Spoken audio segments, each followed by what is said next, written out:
بسم الله الرحمن الرحيم يسبح لله ما في السماوات وما في الأرض الملك القدوس العزيز الحكيم هو الذي بعث في الأميين رسولا منهم يتلو عليهم آياته ويزكيهم ويعلمهم الكتاب والحكمة وإن كانوا من قبل لفي ضلال مبين وآخرين منهم لما يلحقوا بهم وهو العزيز الحكيم ذلك فضل الله يؤتيه من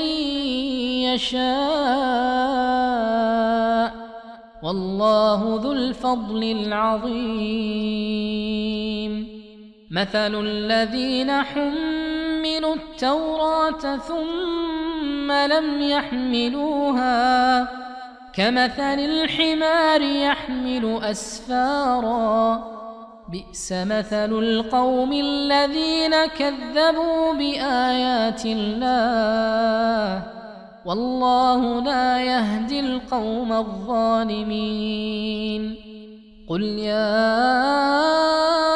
أيها الذين هادوا إن زعمتم أنكم أولياء لله من دون الناس فتمنوا الموت إن كنتم صادقين ولا يتمنونه أبدا بما قدمت أيديهم والله عليم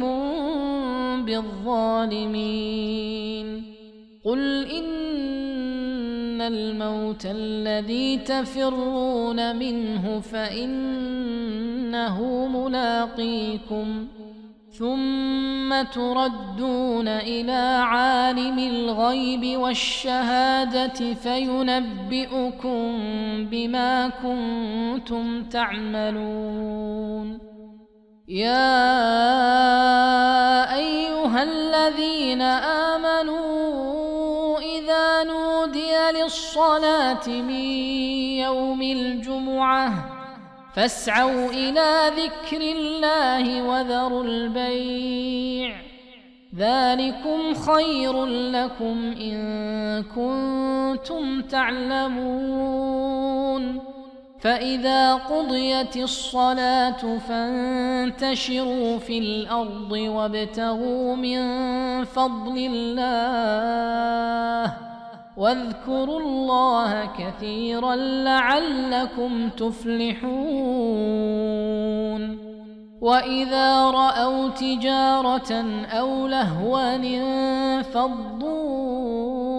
إليها وتركوك قائما قل ما عند الله خير من اللهو ومن التجارة والله خير الرازقين